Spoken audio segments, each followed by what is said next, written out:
You haven't got a licence.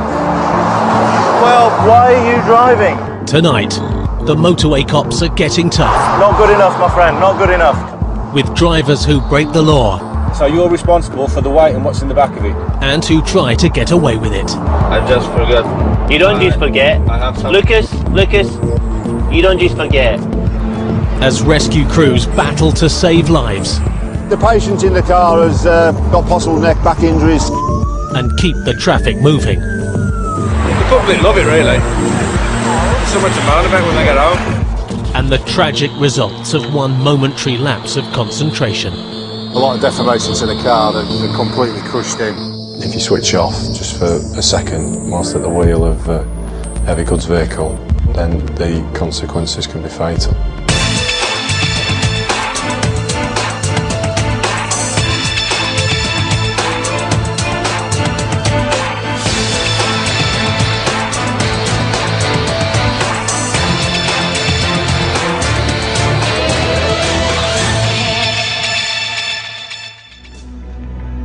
Just north of Birmingham, the motorway cops are on their way to an accident on the M6.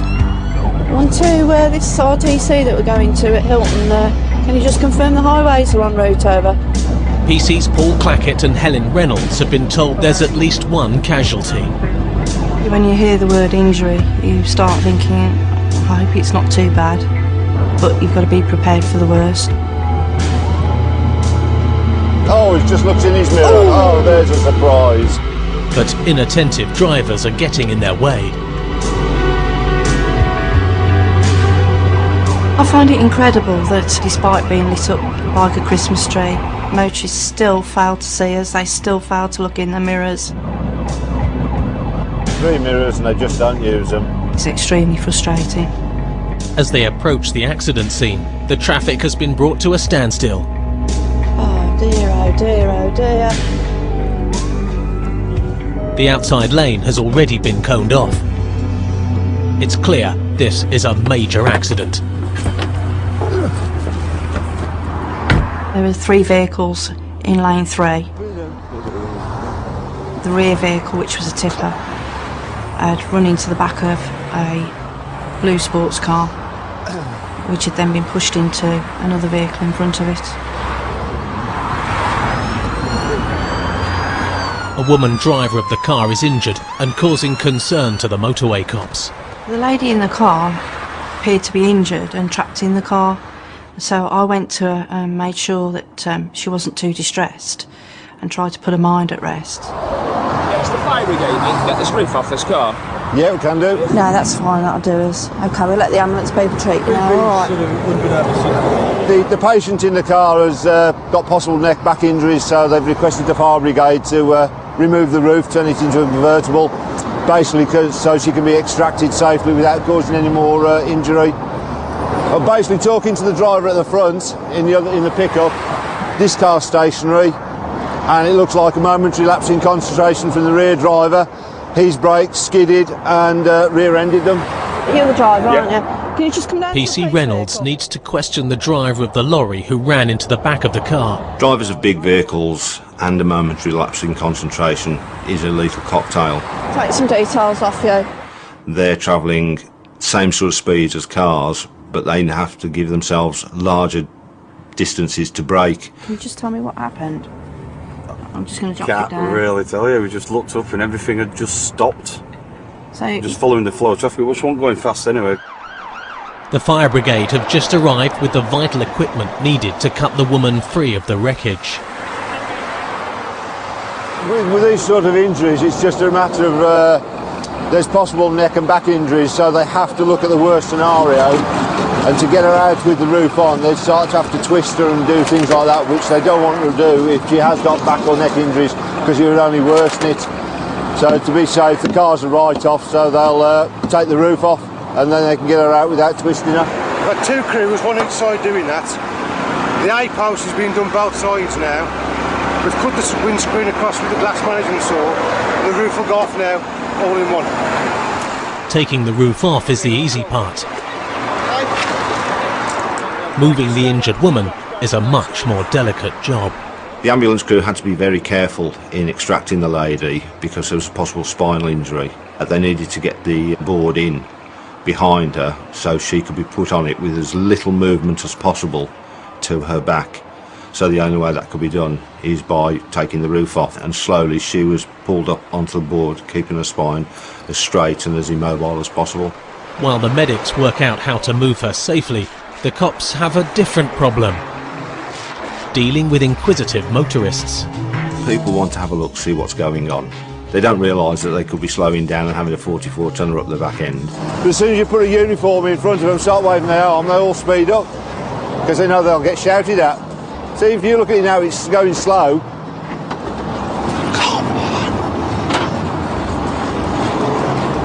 Clacks wave. He's always doing it, so he's famous for it. He makes me laugh doing it. Helps to keep you fit as well. The truck driver can't account for his failure to stop in time. You just all happened so fast, just don't know what happened, mate, to be honest with you. Just all happened so fast. Yeah, it was a bit of a shock, a big shock. As long as the lady's alright, that's all that matters. The good news is the injured woman is finally out of the wreckage and on her way to hospital. And now the motorway cops have a suspicion that lack of attention may not be the only cause of the accident. Looking at the vehicle, it might be interesting to put it over a weighbridge because it looks quite heavy. Drive? Yep. Better look at your vehicle. Yep. And one of the things I think might be contributing is the weight of the vehicle. So when it's being recovered, we're going to take it down to our compound and put it over the weighbridge, just to see what the weights are. One of the contributory factors to the accident was the fact that the vehicle had been overweight. This could have been a lot worse. Had the speeds been higher, the impact speed would have been greater, and the injuries could have been a lot more serious, if not fatal. Further south, near Birmingham's Spaghetti Junction, Sergeant Mark Tonks is on patrol. Even though he's in charge, Sergeant Tonks still relishes time out on the road. Being a supervisor on the motorway, you're lucky really, because you still get the chance to come out and do patrol work, which is, I suppose, really why we all join. He spotted a problem. Just looking at this transit van here in lane 2, you can see from the positioning of the vehicle on the road that the back end is way down on the back, so in effect he's surfboarding. When I saw the van, it was obvious that he was overweight. I'm not going to turn a blind eye to it, because if anything had have happened 3 junctions down and I'd have later attended and saw the same vehicle involved, then I wouldn't have been able to live with myself. So he was going to come in to the motorway centre to be weighed. Half a mile away at Perry Bar in Birmingham, the cops use a specialist site which can weigh vans, trucks and lorries. And this is where Sergeant Tonks is taking the van. Hello, drive. White van man isn't happy. You seem to have it in for us. Oh, here are you. Well, you hadn't pulled our lads out the other week. Me? I don't know if it was you. Well, how do I know who you are then? But it was the same van. Well, we're going to have a look at it then, see what it weighs. What did it weigh last time? I don't know. What should it weigh this time? What's your carrying weight? 3.5. Is it 3.5? Where's your plate? Where's your manufacturer's plate? It should be on either the driver's door or the passenger door. Be on the passenger door then. It's the second time the van has been pulled up for being overweight.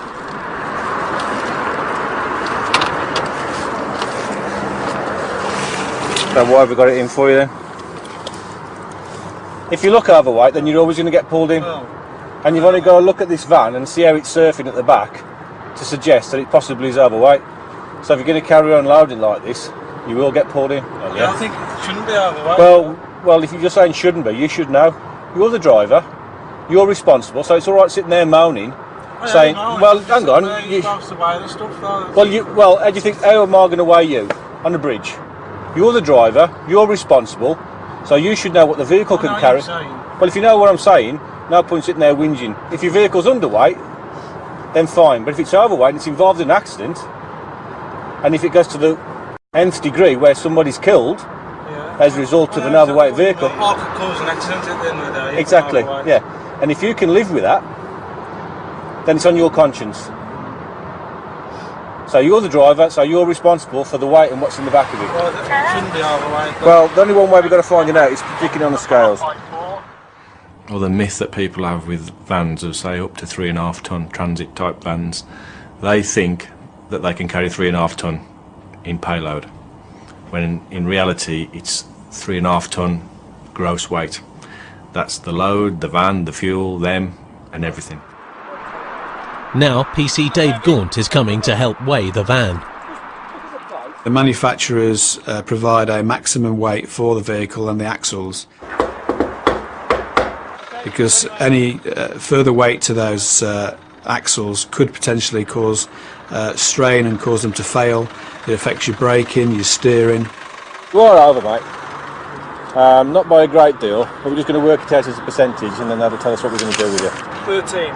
13? And it's 5% on gross. Before he can go on his way, the driver must unload his kit. It was amazing the amount of stuff that he had to take off the vehicle to actually get his vehicle underweight. But the big surprise is right at the back. 1/2 ton of ready-mixed cement.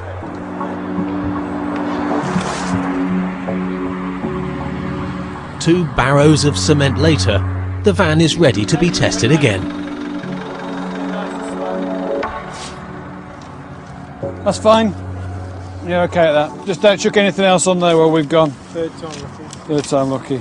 I tell you, it's amazing how much you have to take off for it to start to come down. He get to call his dad to come with another van to go and pick up all the rest of his stuff so they can get on with the job.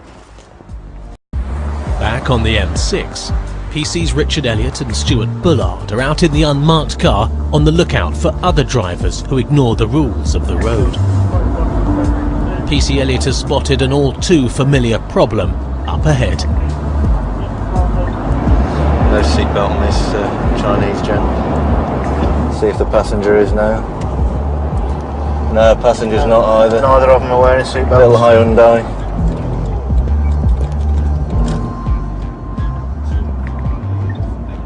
PC Elliott knows that minor offences can lead to bigger things. It does seem to be the case that people who break one law sometimes are willing to break others as well.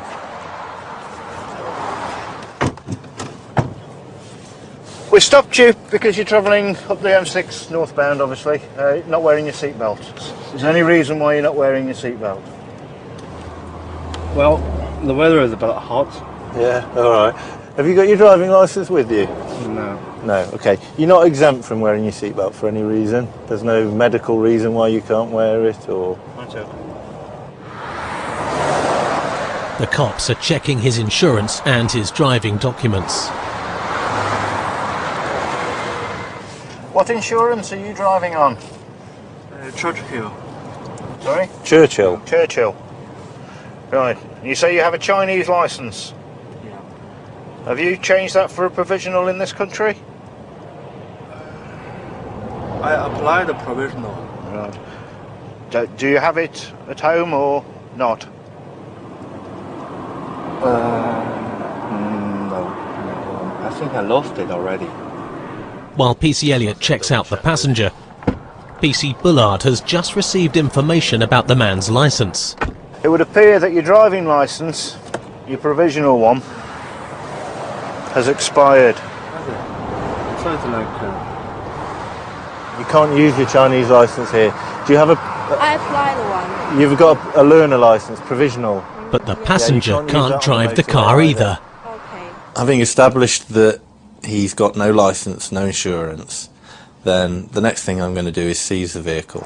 We've arranged for recovery via Staffordshire Police. We're going to take the vehicle off to a safer place because obviously there's a small baby in the vehicle. All we're going to do is take the car off to the next junction because it's a bit safer. Okay. It's a bit easier to recover it from there as well, so you will be able to get it back. We have to come back here again. But you would have to come back to collect it, yeah. Or somebody you know would. With a full licence? With a full licence and insurance, yeah. Do we have to pay to get the car back? You do. How much the fine will be? It's £105 to get the car back, and then £12 for every day it's there if you get it back. So the quicker you collect it, the less money it costs.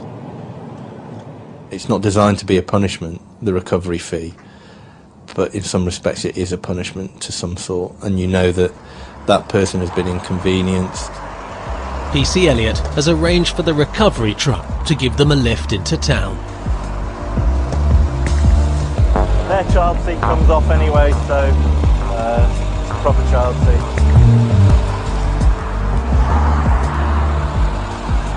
Thanks for that. No problem. We'll see you again soon, no doubt. See ya.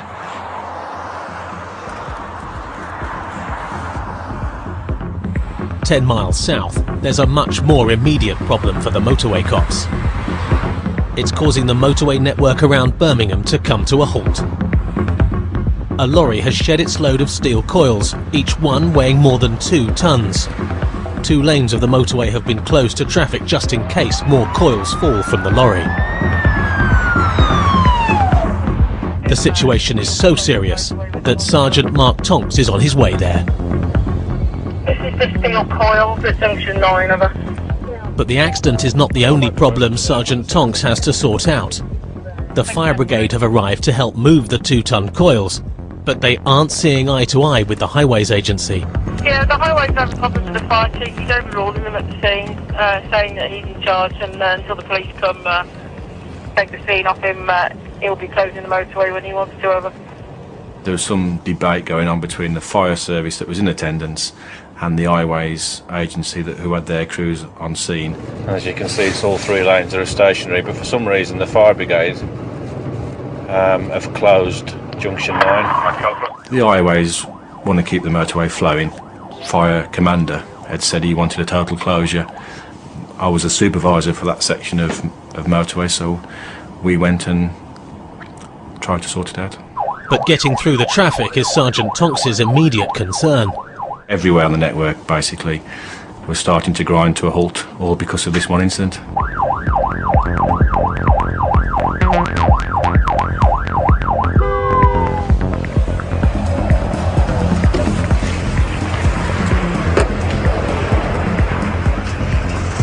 Just reverse back so we can get in the gap.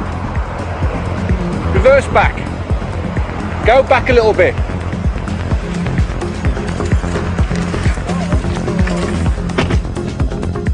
We appreciate the problems of the motorists, but we've got a job to do, and we'd like to get there as quickly as we can, but sometimes you just can't. We've just got to sit it out and wait for a gap to appear, or do your best to manufacture one. Right, these are the fire brigade.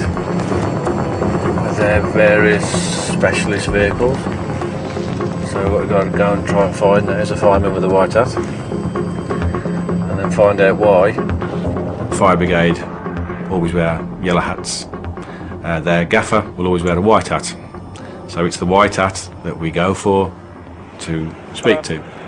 On the motorway sergeant been sent up. What's happened? Or with you in the highways, or? Well, when we got here, this wagon was parked about here. Right. So I'll show you that. Come the brake door.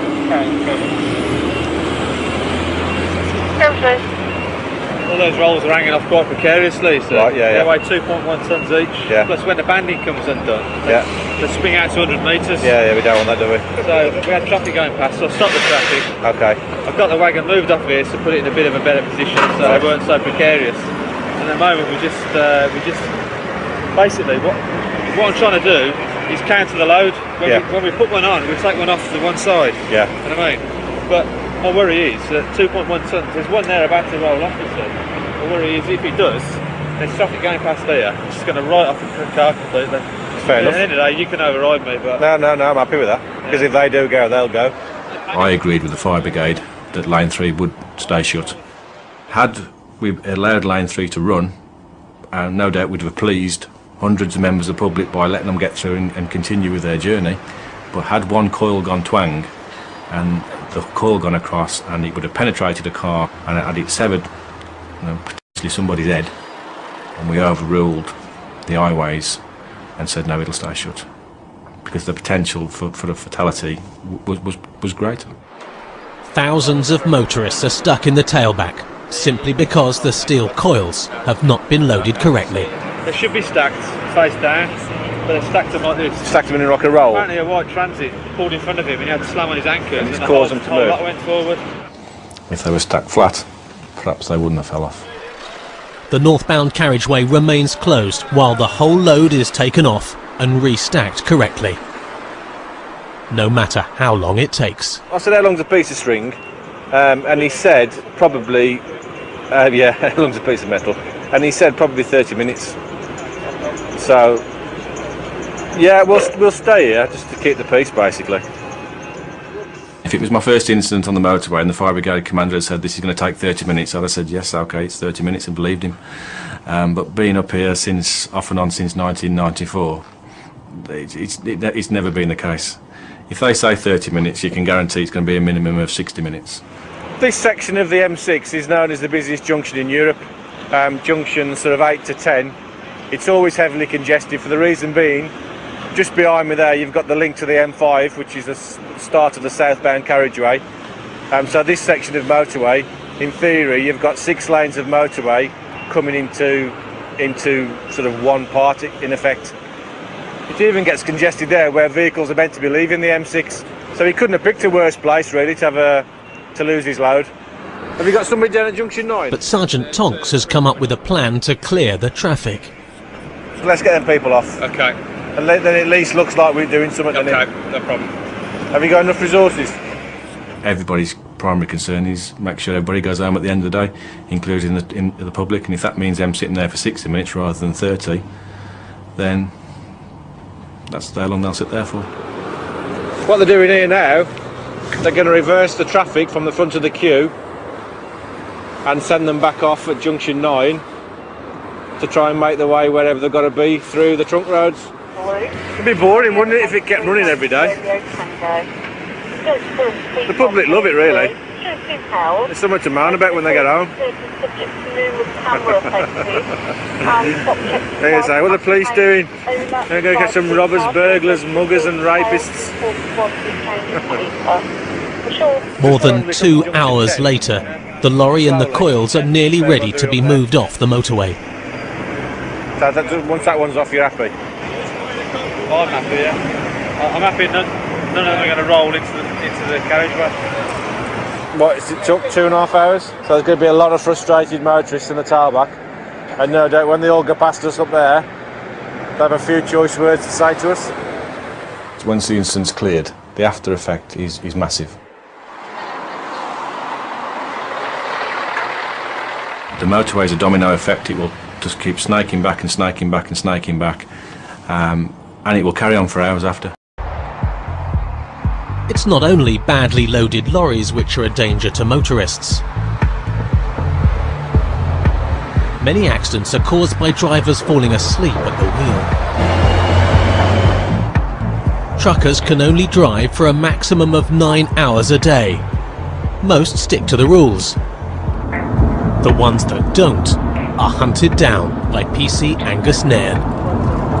It's always good at this time of the night just to have a quick stop, check the tachographs, make sure they're all in order.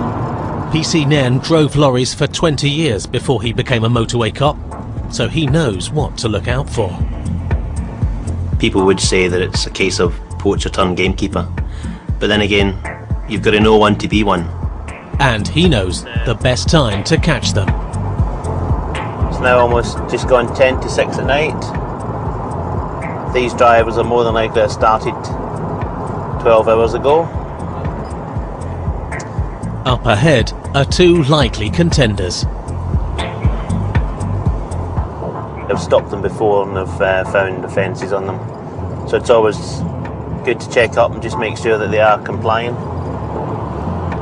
There's a choice between the first and the second one. I've decided to take the second one. So I pick the ones I want to stop and then randomly select eeny, meeny, miny, mo, catch the tiger by the toe. There's more than just chance involved here. PC Nairn has a system.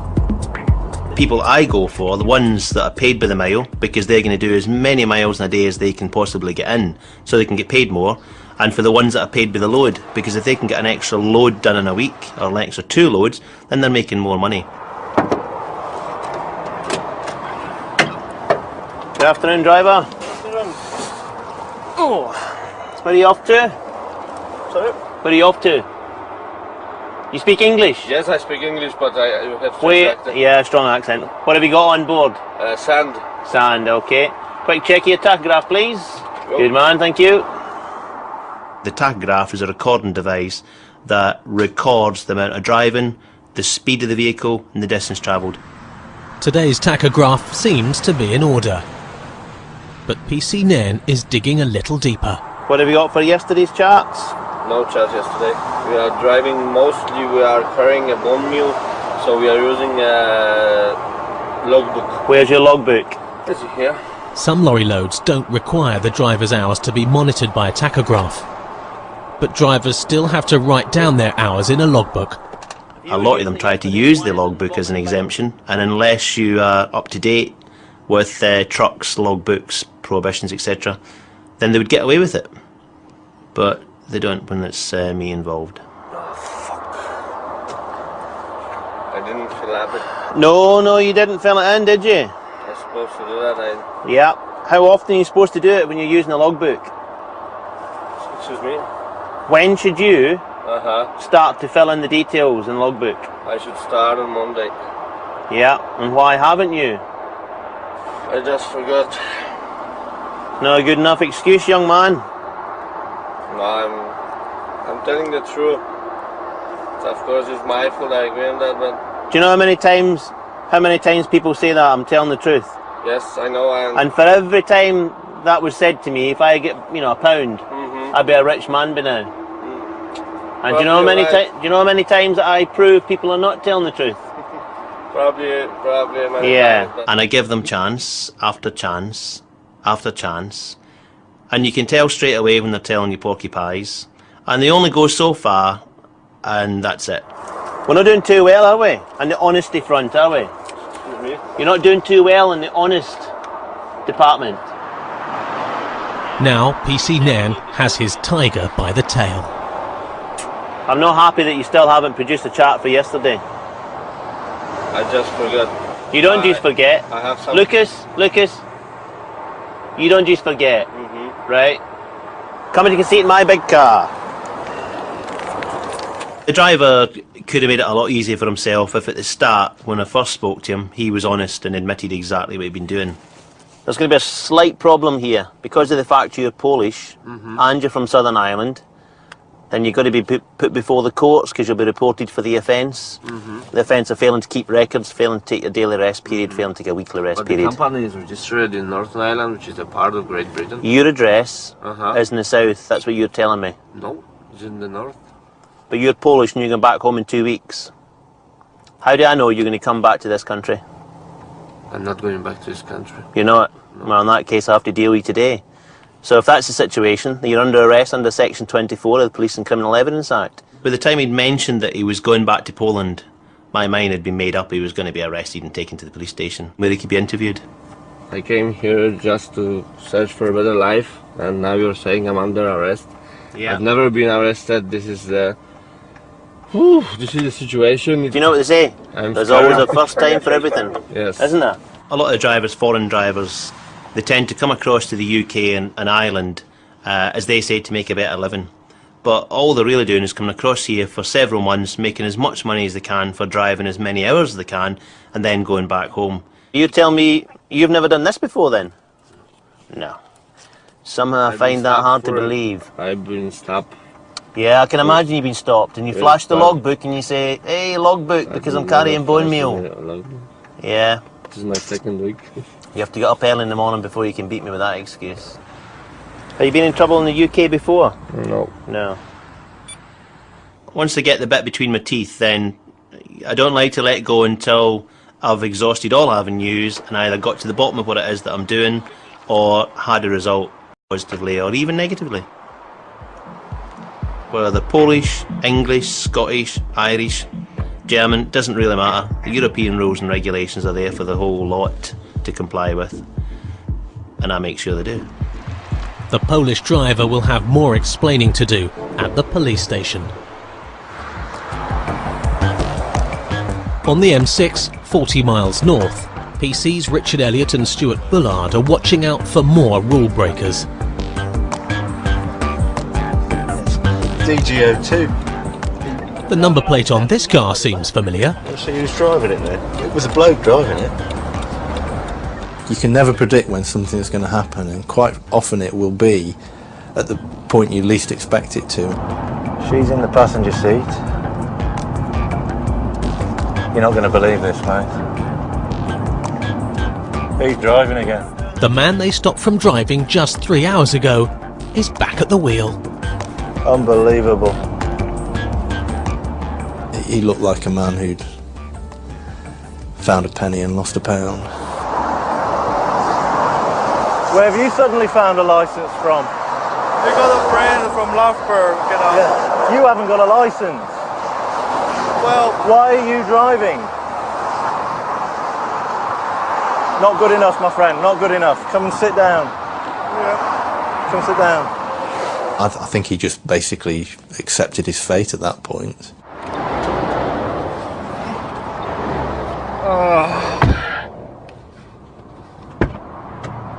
PC Elliott is still going to give him a grilling. So you got a friend from Loughborough to pick the car up for you, yeah? Yeah. So why isn't that friend driving it? We work, mate. We have to leave. And why are you driving it? I thought I can drive it to Liverpool, leave it there. But you haven't got a licence and you know that. And you haven't got insurance and you know that. You won't believe this, but we've just stopped the Hyundai Accent that we seized earlier. You're lucky you're not being arrested, because your continued reluctance to obey anything that you've been told today puts you in place of being a persistent, dangerous driver.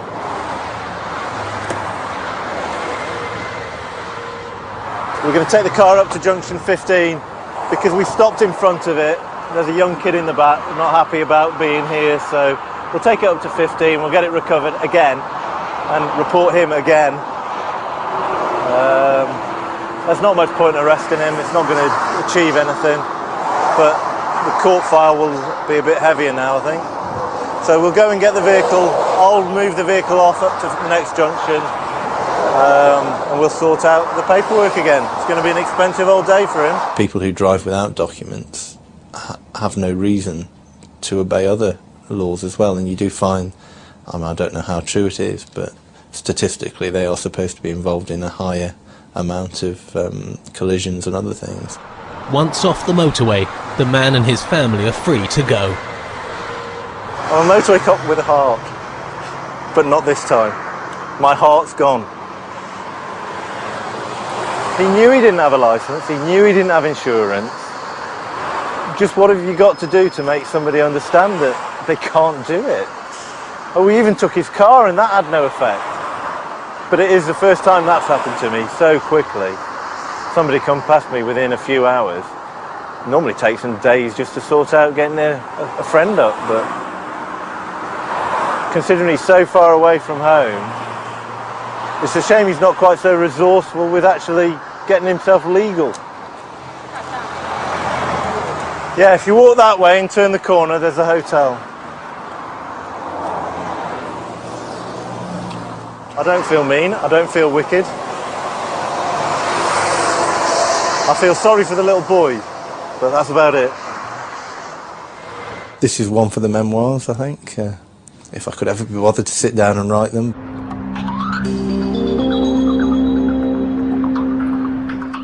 At Worcester Police Station, PC Angus Nairn is about to book in the lorry driver he caught exceeding his driving hours. And he's found out the man has been economical with the truth. When we got to custody, although the driver had claimed that he'd never been in trouble before, we found out that he had been, and it was for the exact same offence. It's not that easy to make, it's got to be a deliberate mistake. People do any mistakes? People do it, yeah, and people get caught. And you are living proof of that. You've done it, and you've get caught. I don't have a problem with lorry drivers in general. The thing I have a problem with is the lorry drivers who break the rules deliberately for their own gain. It's those drivers that are out there risking the life of everybody else in the motorway. He was stopped for a routine tachograph check. He had no records for his previous day or weekly rest period. He's unable to provide a suitable address for service and summons, and he's been arrested in the SOCAP reasons for enabling the prompt and effective investigation of the offence, and so that it can be dealt with by the courts at the earliest possible date. I pointed out the fact that part of the reason that I stopped drivers is because of the damage they can cause, the danger they are to other road users. PC Nairn has no regrets about locking the man up.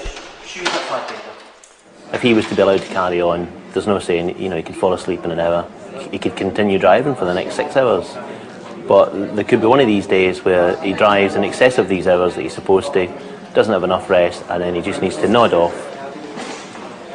close his eyes for a couple of minutes, and, you know, we could end up with multiple fatal, which is what we're trying to avoid.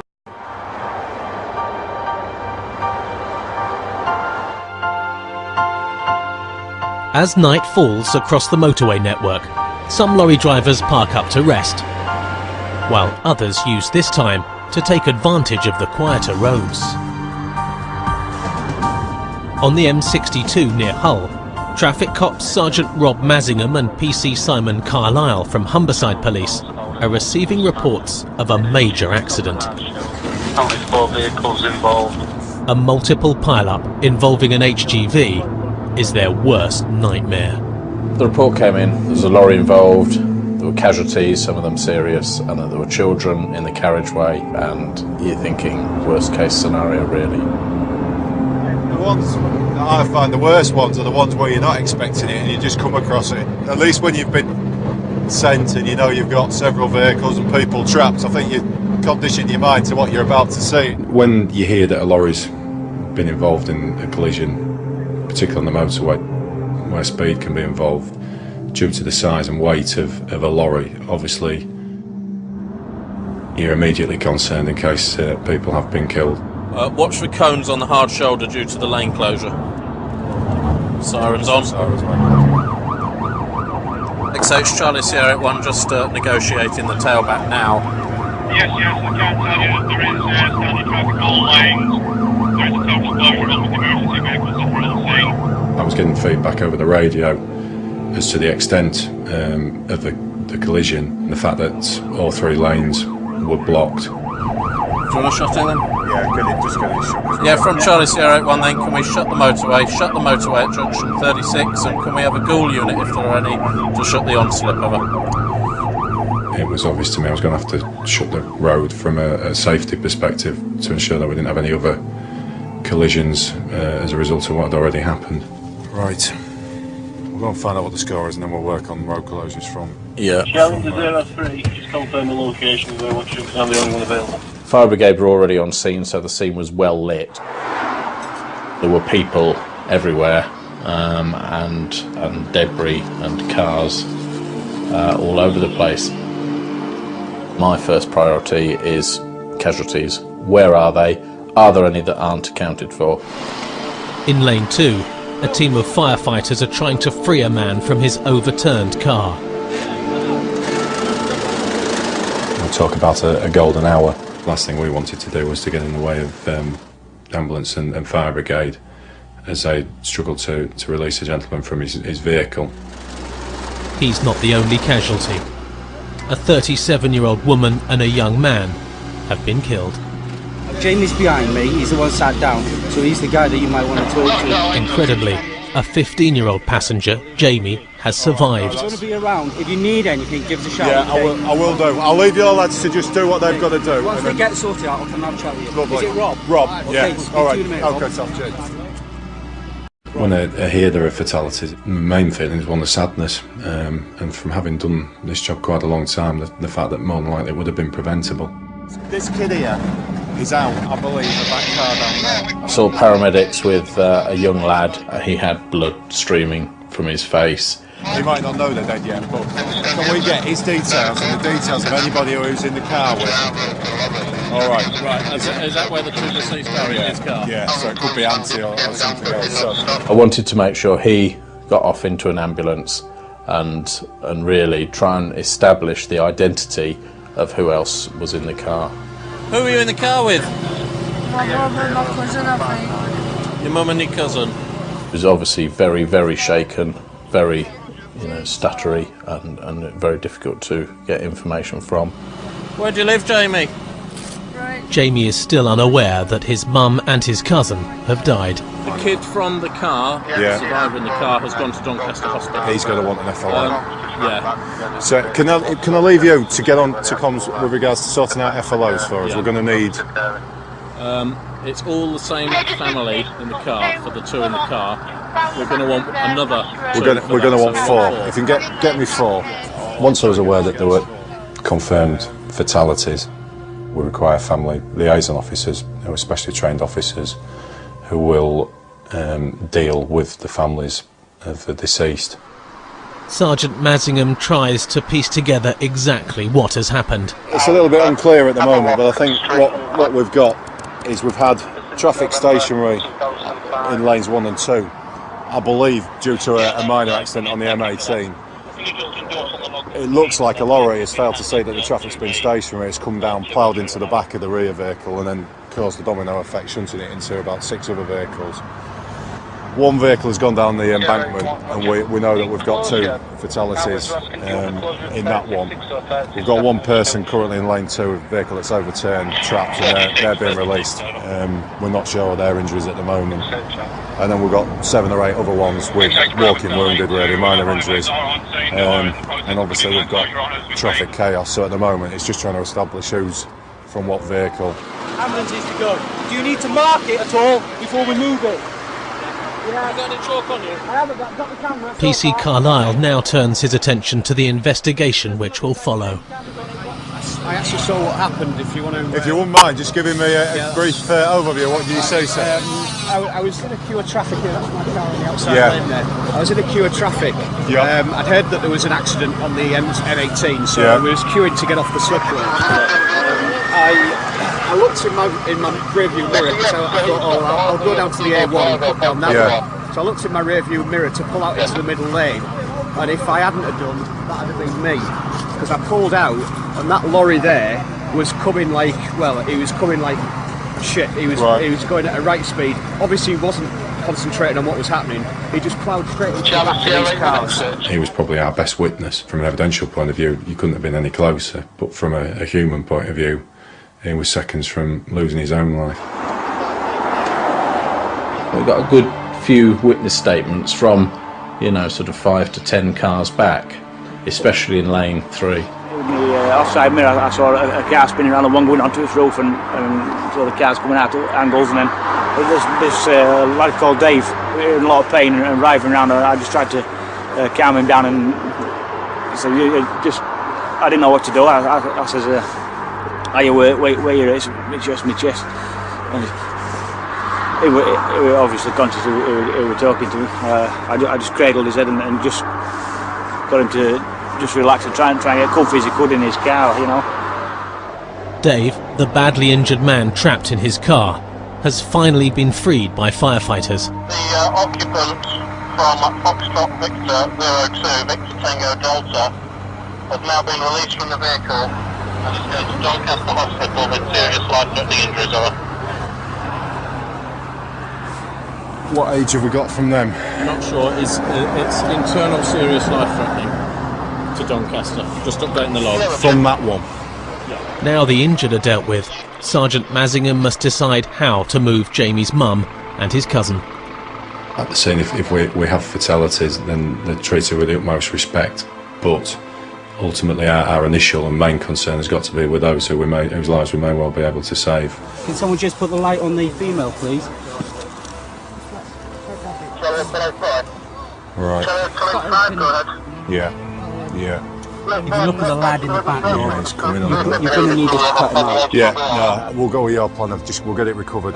Back to I could see that a female driver and rear seat passenger had been severely compressed by, I imagined, the lorry colliding with the rear of the vehicle and then squashing that vehicle to a degree where the Cavalier had severely shrunk in length. It was obvious that both fatalities had got serious crush injuries as a result of the vehicle being compacted. So what we're proposing, once everything's happened, we'll have the vehicle recovered to a recovery agent warehouse or whatever, and then the fire brigade hopefully will assist us to extract the 2 people. So it's going to be a long job, I think. At the time, I find I managed to deal with it as just part of the job, and you need to get on with it. It's only later, when you reflect, or maybe when you go home, you're speaking to your family, that you start to see the more human side of it and start to think about the effects it will have had on people. The driver of the lorry which hit the cars has remained in his cab. I want somebody with that lorry driver all the time, really. He's sat just having a cup of tea, perfectly all right, but he's sat in his wagon. If you can just go and just get an initial comment from him under caution, see what he's got to say about it. I went up to the lorry really just to check that the driver was there and that he was all right. He's to be treated as a victim like everybody else. He was clearly quite shaken. Lorry driver's been breathalyzed, that was a negative, and he's basically said, I was pulling along, I just saw red lights in front, I didn't know what happened, and bang. More evidence of the impact is coming in. All of it points to the lorry driver failing to notice the cars ahead of him. I could see just through my mirror that he was getting closer and closer, and then bang. Based on the witnesses' evidence, I was putting the blameworthiness down to that of the driver of the lorry that collided with the rear of the traffic. The traffic is being turned back down the motorway while the investigation teams continue their work. Turning all the vehicles around can be a very slow operation. One, because it involves reversing a large number of vehicles, a lot of which were heavy goods vehicles. And police family liaison officers have arrived to be briefed on the latest information before they go to talk to Jamie and the other relatives of those killed and injured. Now, lad is at Doncaster, he's walking wounded. But he's unaware that Mum's dead. Right, he might be. The ambulance staff knew, and knew he didn't know, so they've probably passed it on to hospital staff. But we've probably got 5, 6 other injured parties from the collision there. As a family liaison officer, we have to deliver bad news. There is no easy way to tell anybody that somebody they love dearly won't be coming home. Right, well, we're just waiting to see what speed we can get off the tachograph, and then I suspect with Mr. Andrews now arriving, he's going to get locked up. An expert has also arrived to examine the lorry's tachograph to find out just how fast it was going. Right, well this is the tachograph unit up here. It's the new digital type, so in effect it almost looks like a radio. The digital tachograph really is the equivalent of the aviation world's black box or flight recorder. It tells us a lot of information about what the vehicle has been doing leading up to the incident. Stored on that chip there will be all the information that you saw on the printout, and we've had a quick look at them. Nothing unduly to worry about at the moment, but we'll need to do a more in-depth download and have a look at it once we put it through the programme and see what sort of speeds we're coming. Looking at the physical evidence, I would think there's been a fair bit of speed involved when it actually hit the back of the vehicles. I'm going to just go down and establish what's happened. It's now a triple, so if you can just stand in abeyance until I get some instructions as to what he's going to want doing. We've got 3 dead people confirmed now. 2 from the rearmost vehicle, which was a Vauxhall Cavalier, and 1 from